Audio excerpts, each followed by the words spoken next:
Bonjour à tous les amis, j'espère que vous allez tous très bien. Nouvelle vidéo aujourd'hui, nouvelle vidéo Actu Mercato, hashtag 4. Voilà, après les 3 premiers épisodes, on enchaîne avec le quatrième, avec encore une fois énormément de matière, donc ça fait plaisir. Énormément de rumeurs, énormément d'officialisation, etc. Donc voilà, comme d'habitude, on va parcourir ça. Et puis, avant toute chose, vous le savez très bien, on n'hésite pas à s'abonner. J'ai vu que voilà, franchement, ça s'est abonné sur la dernière vidéo qui m'a plus ou moins bien plu, franchement. Donc voilà, n'hésitez pas encore une fois à continuer. On est bientôt 350, on est à 343.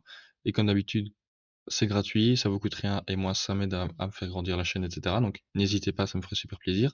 Et donc on va pouvoir commencer avec cette vidéo Actu Mercato hashtag 4. Et comme vous l'avez vu dans la miniature, Kim Min-jae qui rejoint le Bayern pour 5 ans, super bonne affaire et il fallait forcément remplacer le trou qu'avait laissé Lucas Hernandez après son départ au PSG. Le Bayern a su réinvestir ça, donc c'est plus ou moins 50 millions en contrat de 5 ans. Donc voilà, je pense qu'ils ont fait une très belle pioche. Ça va former une très belle et très solide, un très gros axe défensif avec De Ligt. Donc voilà, je pense qu'ils ont bien su réinvestir les sous qu'ils ont reçus avec Lucas Hernandez en prenant le meilleur défenseur de Serie A la saison passée. On enchaîne avec, encore une fois, on reste en Allemagne, Bichabou, l'ancien défenseur du PSG maintenant, qui rejoint le RB Leipzig pour plus ou moins 15 millions, voire 20 millions avec les bonus. Voilà, encore une fois, le RB Leipzig qui recrute des jeunes talents. Bichabou, on a pu l'apercevoir quelque temps en Ligue 1 la saison passée. Il n'a pas montré de si mauvaises choses, mais voilà, il faut quand même qu'il confirme et qu'il prenne encore en maturité. Et le RB Leipzig est un club, qu'on l'a déjà vu par le passé, qui permet cela. Donc je pense que ça peut bien matcher. Et en plus de cela, c'est pas la seule recrue du PSG qui arrive parce que Xavi Simons, donc, qui lui a prolongé, enfin qui a prolongé, qui est revenu du côté du PSG après son petit périple au PSV Eindhoven qui a été très fructueux. Il a fait une super belle saison, donc il re-signe jusqu'en 2027 au PSG, mais il est prêté dans la foulée, comme vous pouvez le voir, au RB Leipzig encore une fois. Donc voilà, Leipzig qui va former une très belle attaque avec Openda, Simons, Olmo, Werner, etc. Donc franchement, je pense que c'est une super bonne décision pour les 2 parties.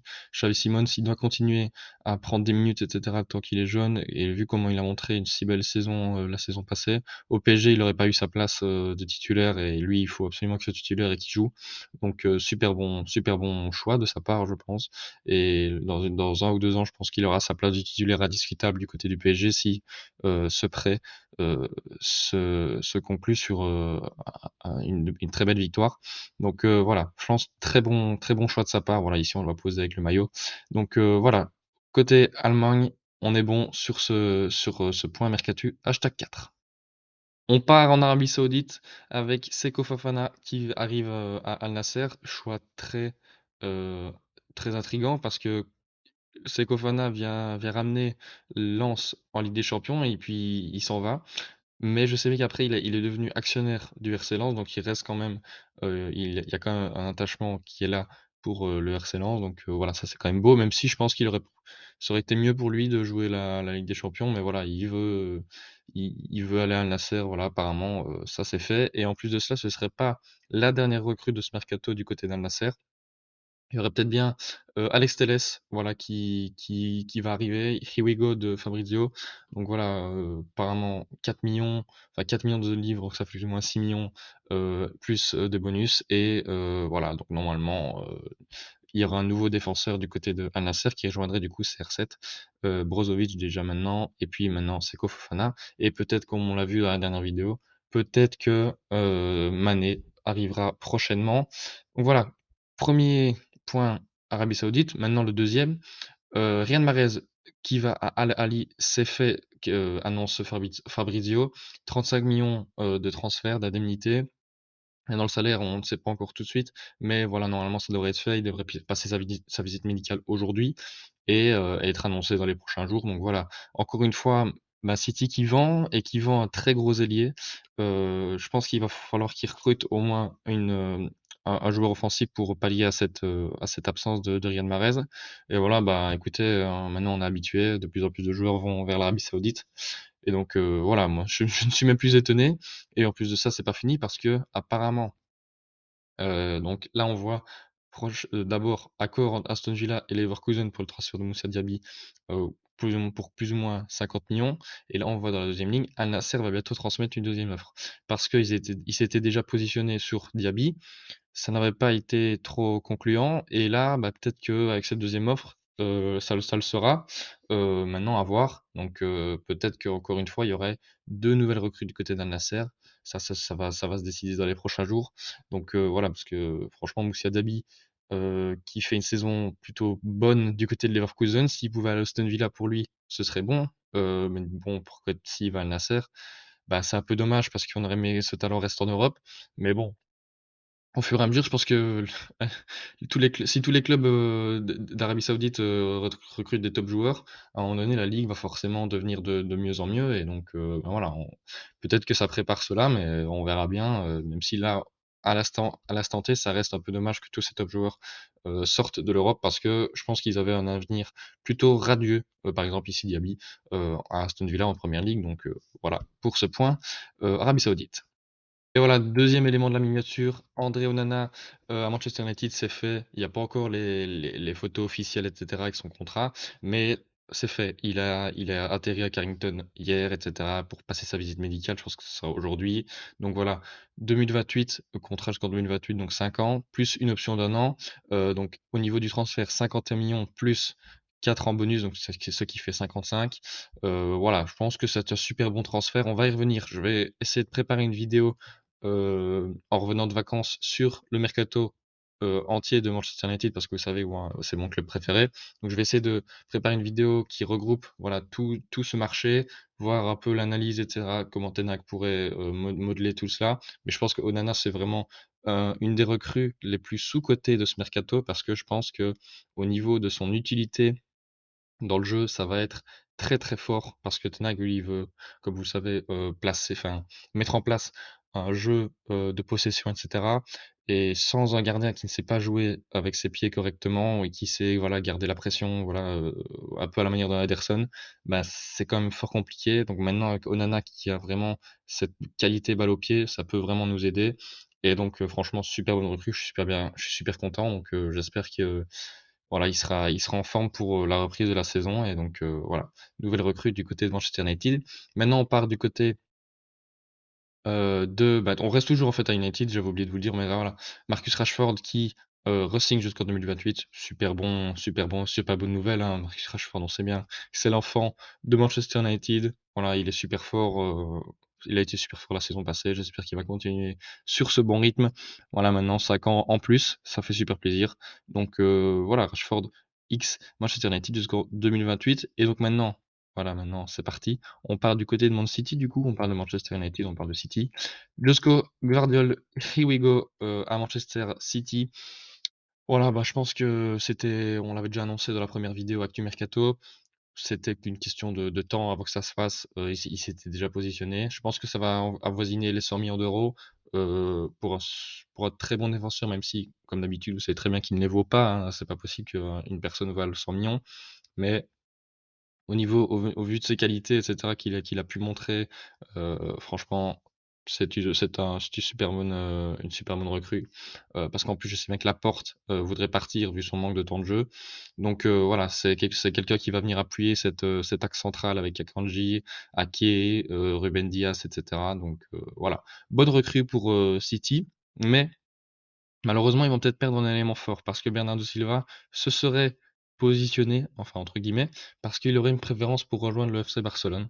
Voilà, peut-être que ça va se faire, il va peut-être rejoindre son ancien coéquipier Gundogan. Là pour le moment, ce ne sont que des suppositions, mais je sens bien que ça peut se faire. Moi, Bernardo, je ne vois pas aller au PSG, ça m'étonnerait très fortement qu'il y aille.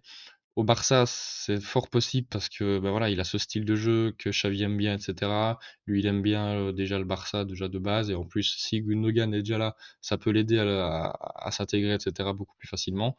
Donc je pense que ça peut se faire, et là, si ça se fait, ce serait vraiment un très gros coup du côté du Barça, parce qu'en plus, ils n'ont pas besoin de mettre beaucoup d'argent parce il me semble qu'il lui reste un an de contrat donc je pense que ça peut se faire et pas trop cher et pour le Barça, ce serait vraiment très bien. Donc voilà. Maintenant côté Première Ligue et côté Barça, on va continuer sur ce coup-là. qui a donc le Barça qui a officialisé pardon, Oriol Romeu, donc le milieu défensif de Gérone, il me semble. Ouais, c'est ça, c'est Gérone. Donc voilà, contrat jusqu'en 2026. Ça, c'est à mon avis surtout pour pallier au départ de Busquets. Il fallait un pur 6, un pur milieu défensif, pour pallier justement à son départ. Gundogan n'allait pas prendre cette place-là, en tout cas s'il la prenait, ça aurait été du gâchis. Donc tant mieux qu'ils reprennent quelqu'un de voilà en intérim, je vais dire comme ça, avant de recruter un gros 6. Voilà, c'est pas le gars qui fait rêver, mais je pense que ça peut être un gars sous-coté, dans l'effectif du Barça. Et donc voilà, maintenant, la suite, on la connaît. Et donc maintenant, bah, voilà, comme je l'ai fait avec Rashford, il faut savoir que Baldé et Lamine Yamal vont re-signer un contrat. Baldé ce sera jusqu'en 2028 et Lamine Yamal jusqu'en 2026. Donc voilà, le gars il aura 18 ans à la fin de ce contrat-là, donc je pense que c'est pas mal. Baldé, on l'a très bien vu cette saison. Il faut absolument le garder. Donc voilà, c'est bien de le faire re-signer maintenant. Comme ça, même si s'amenait à partir, ce serait pour extrêmement cher. Même si je pense qu'il partira pas avant la fin de son prochain contrat. Et quelle suite? On part de la côté de la Ligue 1 avec Pierre-Emerick Aubameyang qui va à l'Olympique de Marseille. Franchement, très gros coup de la part des Olympiens, très gros transfert. Et franchement, ça scelle un très gros mercato de la part de Marseille parce qu'il va arriver gratuit, Aubameyang. Il va arriver gratuit. Donc là, il faut juste se mettre d'accord au niveau du salaire pour pas que ça revienne trop cher au club. Mais franchement, ce serait vraiment, enfin, c'est vraiment c'est fou le mercato qu'ils font avec Kondogbia, Renan Lodi, Aubameyang. Donc lui qui va signer pour 3 ans. Et en plus de cela, peut-être que Ndiaye c'est pas totalement mort parce qu'il y avait eu des rumeurs comme quoi, Sheffield avait su le convaincre de rester, sa famille et cetera. Mais finalement, le joueur n'est plus si sûr de vouloir rester à Sheffield. Donc je pense que comme il veut l'Olympique de Marseille lui uniquement, bah, je pense que s'il doit se diriger vers un départ, ce sera du côté de Marseille. Et là, si il nous encore une fois, une autre recrue de ce type-là pour Marseille, ce serait vraiment un très gros coup, encore une fois, en plus de Pierre-Emerick Aubameyang. Donc voilà, la question que je voulais vous poser, quelle note sur 10 vous donneriez, vous, au mercato de l'OM pour le moment? En sachant que, il y a quand même 3 grosses recrues et peut-être 4 si Ndiaye arrive. Mais voilà, franchement, Longoria tape très, très fort et je pense que ça peut faire très mal. Moi, je donnerais un 8 sur 10 pour l'instant. Maintenant, à voir le salaire qu'ils vont donner à Aubameyang pour voir si je peux modifier ma note. Parce que s'ils l'ont en dessous de 6 millions par an, voilà, je pense que ça reste à 8. Si c'est plus de 6 millions, je pense que je mets 7, voilà. Donc voilà, ça va dépendre un peu du salaire de Aubameyang, mais en tout cas, au niveau juste des transferts, je mettrais 8. Donc voilà. N'hésitez pas, vous, à me le dire dans les commentaires votre note sur 10. Et puis on va enchaîner avec Benjamin Mendy, voilà, qui rejoint Lorient pour 2 ans. Il fallait bien qu'il se relance dans un club. Lorient, je pense que c'est une bonne décision. Ils n'ont pas montré un si mauvais visage la saison passée en Ligue 1. Donc voilà, il devait se relancer après toute sa procédure judiciaire, etc. Il a été acquitté il y a une semaine, hein, plus ou moins. Donc voilà, rien à dire de plus parce que on ne sait pas trop quel niveau il va afficher. Mais donc voilà, je pense que c'est cool pour lui qu'il reprenne juste après, donc juste maintenant. Et donc voilà, maintenant à voir ce que ça va donner. Et encore une fois, mais ça a un lien avec la Ligue 1, mais on repart quand même en Espagne. C'est Jonathan Bamba qui rejoint le Celta Vigo, l'ailier de Lille qui s'en va. Franchement, je pense que c'est une bonne destination pour lui. C'est un bon level up pour sa carrière. Maintenant, à voir ce que ça va donner. C'est sûr que ça n'a pas été le mec le plus constant du côté de Lille, mais il sait mettre ses buts, il sait mettre ses dribbles, donc on va voir ce que ça va donner avec le Celta. Maintenant à voir, hein, vous savez très bien. Voilà, au niveau de l'Espagne, et cetera, donc Espagne, Ligue 1, on a fait le tour. Et donc maintenant, on va pouvoir courir la suite. Et on part du côté de l'Italie avec Tiani Reinders, voilà, qui rejoint l'AC Milan. On l'avait vu dans l'actu mercato #2, je crois, ou #3, que Fabrizio avait annoncé le Here We Go du milieu de terrain euh, néerlandais du côté de Milan. Et là, c'est fait. Voilà, il va prendre le numéro 14. Très bonne recrue pour pallier au départ de Tonali, etc. Donc, franchement, Mercato de Milan, pour le moment, qui est très très bon. Il faudrait peut-être qu'il recrute un bon défenseur. latéral ou central, mais franchement, ça c'est pas mal pour le moment, donc on les encourage. Et puis la dernière actu de cette vidéo, c'est Juan Cuadrado, pardon, qui rejoint l'Inter. Bah, voilà, il rejoint l'Inter gratuit. Je pense que c'est pas mal parce que, bah, il fallait encore, des pistons et cetera du côté de l'Inter, pour remplacer Di Marco et remplacer c'est, ouais, si, c'est Darmian, je crois. Darmian, enfin, il y avait un central qui jouait en DLD, enfin en défenseur latéral droit, alors que normalement il est défenseur central.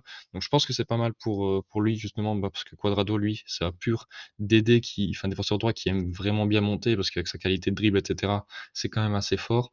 Donc je pense qu'il fait un bon choix en allant du côté de l'Inter, en s'orientant vers l'Inter, parce que je pense que ça va être une très bonne équipe pour gagner le Scudetto la saison prochaine. Et voilà les amis, j'espère que vous allez apprécier la vidéo, j'espère que vous l'aurez appréciée.